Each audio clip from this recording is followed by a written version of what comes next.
Hello everybody, my name is Dr Owen Kavanagh and I'm a senior lecturer in biomedical science at York St John University. What I specialise in is viruses and immunology. So today I'm going to explain what a virus is, and of course I'm going to use coronavirus as that example. So the virus itself that's causing the pandemic is called SARS-CoV-2. The disease it causes is called COVID-19 disease. Virus is just a Latin word meaning poison. And a virus is a parasite that hijacks our cells. Outside our cells, it's basically inanimate. It does nothing. But once it infects our cells and gets inside, then it comes to life and replicates and spreads.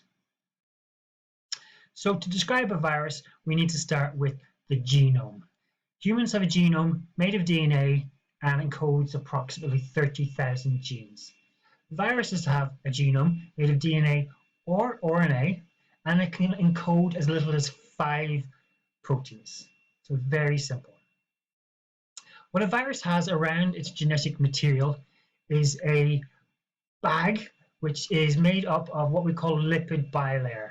It's a waxy substance, very, very vulnerable to soap.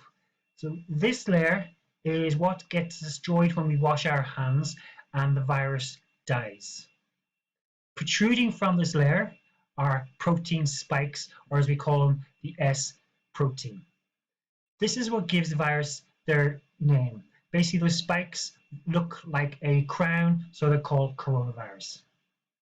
This is more a picture of what you're expecting. The pink protrusions is the S spike protein.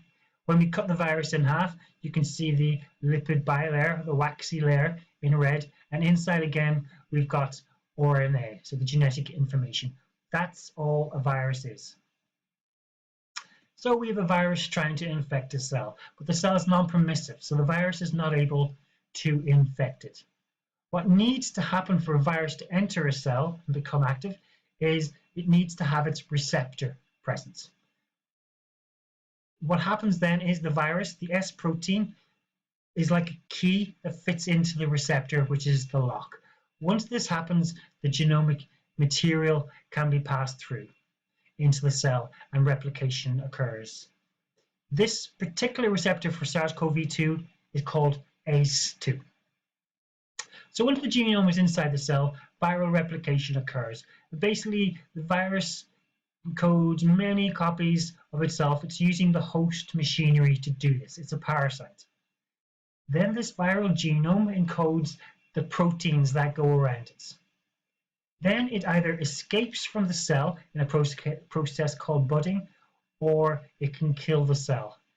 Either way, what happens is the cell steals that lipid membrane from the cells. That's how coronaviruses are formed.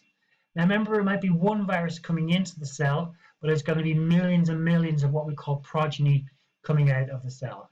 These viruses will infect neighboring cells, or they will go on through sneezes and coughs infect other people. How can we stop its spread? My money is on the immune system, which I'll talk about the next time. Basically, vaccines. If you've liked what you've seen today, please drop us a line at Biomedical Science YSJ on Facebook, or use Twitter and the hashtag at @BiomedSci_YSJ. I'd love to hear some of your questions and obviously answer them. Okay, on that note, thank you for listening, and until the next time, goodbye.